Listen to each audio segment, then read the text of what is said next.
కొంచెం దడగా ఉంటుంది. సంఘస్థులు గమనించి ఏమనుకోకండి. ఎందుకంటే మన పాస్టర్ గారు సిఆర్ గారు మీరు చెప్పాలంటే నిలబడి చెప్తే మీ అందరూ బాగుంటుందని అన్నారు కాబట్టి నేను సరే అన్నాను. అయితే నాకు చెప్పే అంత యోగ్యత లేదండి నాకు. అయితే ఆ మాటల వల్ల నేను చెప్తున్నాను. మన ప్యారిస్ పాస్టర్ గారికి, సిఆర్ గారికి, డిసిసి గారికి, మళ్ళీ ట్రెజరర్ గారికి, సంఘ పెద్దలందరికీ, సంఘస్థులందరికీ నాకు వందనాలండి. తప్పులు అంటే ఏమన్నా క్షమించండి.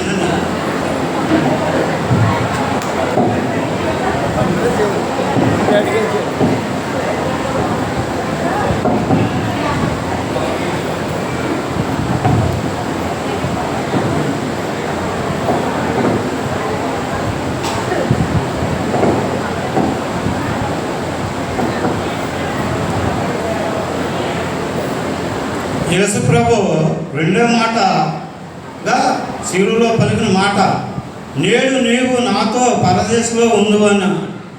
నేడు నీవు పరదేశంలో ఉన్నావు. అయితే యేసు ప్రభు సిలువేసినప్పుడు ఇద్దరు బందిపోటు దొంగలు ఉన్నారండి. ఎడమ పక్కన ఒకరు, కుడి పక్కన ఒకరు.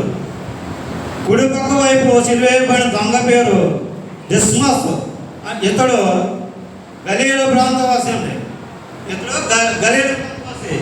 అయితే ఎడమవైపు దొంగ పేరు, అదే ఎడమవైపు సిలువేయబడిన దొంగ పేరు గెస్టస్.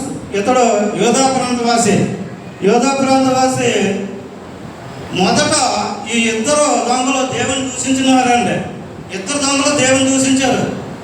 దూషించి ఎడమవైపు దొంగ దేవుడితో అంటాడండి, నీవు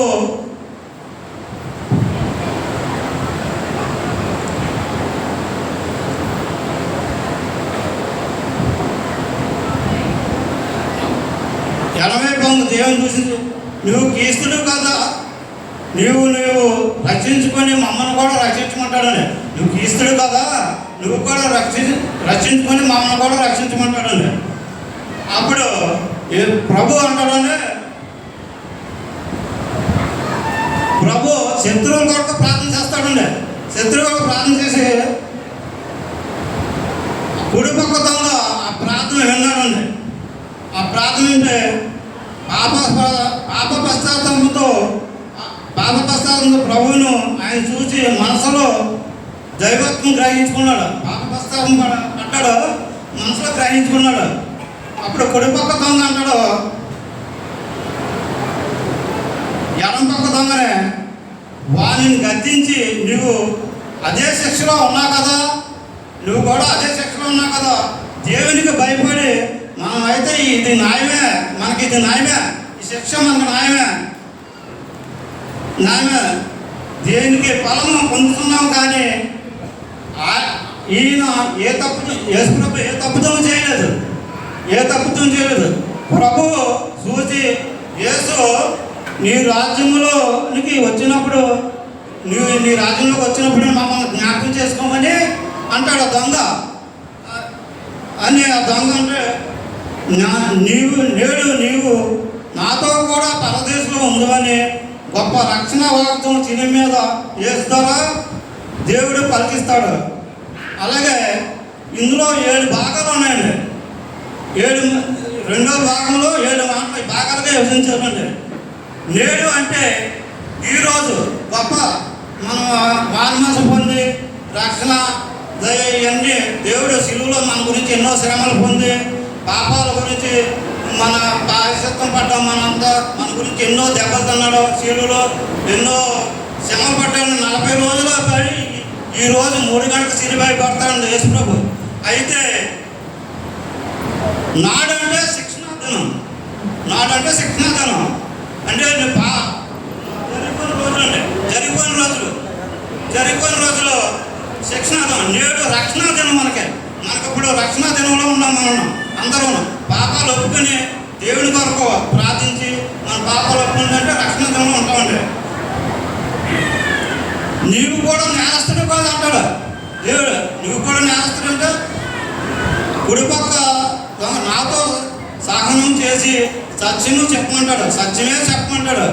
సత్యం చెప్పండి. పరదేశంలో నువ్వు పరదేశంలో ఉన్నాక భూలోక పరదేశి మొదటి ఆదాము మనకు ఆదాము ఫస్ట్ కంట దేవుడు ఆదాముని పుట్టించాడండి. మనకి భూలోకంలో ఆదాము భూలోక పరదేశంలో పోగొట్టుకున్నాడండి. పోగొట్టుకుంటే అయితే రెండోసారి మన రక్షణ వచ్చినప్పుడు ఆ రక్షణలో రెండోసారి ఆదాము ప్రభు ద్వారా పరలోక పరదేశి అనుగ్రహింపడ్డాడండి.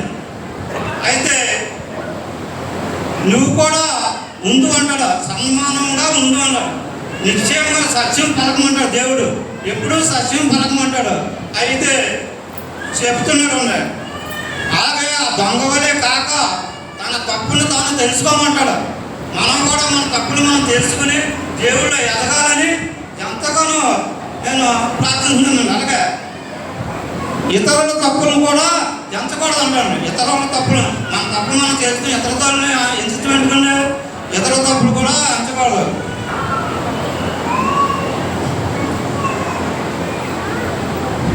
కనుక నేడు నీవు నాతో ఉందని దేవుడు నాతో ఉందని అభినందించాడని నీ పాపాలను క్షమించి నేను దొంగ ఎడపక్క దొంగ ఎక్కువగా దేవుని దూషిస్తాడండి. దూషించి ఆ కుడిపక్క దొంగేమో ఆయన్ని ఖండిస్తాడు. అలా మాట్లాడకూడదు, మనం కూడా పాపం చేసుకోలే, అలా దేవుని ఖండిస్తాడంటే ఆ దొంగ కుడిపక్క దొంగ ఎడపక్క దొంగని ఖండిస్తాడండి. ఖండించి అలాగే ఇందులో నుండి మనకు ప్రభు జన్మం వలన లోకంతో మనకు ప్రభు పుట్టాక మన లోకానికి రక్షణ కలిగిందండి. అంజనేయుల జానులు కూడా ఈ రోజుల్లో కూడా దేవుడు రక్షణ కలిగజేశాడండి. సకల జనులు కూడా రక్షణ కలిగించాడండి. పాపాత్మురాలకు కూడా రక్షణ కలిగిందండి. అలాగే సమరయ స్త్రీ కూడా రక్షణ అండి. కోర్టులో పేతురు కూడా రక్షణ కలిగింది. సిలువలో దొంగకు రక్షణ వాక్యం గ్రహించాడండి. అలాగా మన భూలోకపు దొంగలు పరలోక దొంగలు అవుతామండి. పరలోక దొర అవుతాడు. అలాగే మన పాపాలన్నీ క్షమించి ఇవన్నీ ఒప్పుకుంటే పరలోకంలో కూడా మనం దొర కింద ఉంటామండి. అలా ఈ వాక్యము నేను ఇంతగా చెప్పినందుకు ఏమైనా తప్పులను క్షమించమని నేను వేడుకుంటున్నానండి. ఇంతటితో వాక్యం ఇంత పర్యంతం.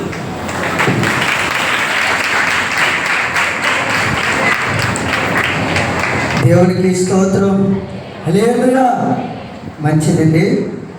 మరి మొట్టమొదటిసారి అయినను పాస్టర్ గారు అదేవిధంగాను మన మాజీ పీసీసీ గారు కూడా దేవునికి మహిమకరంగా తెలియజేస్తున్నారు.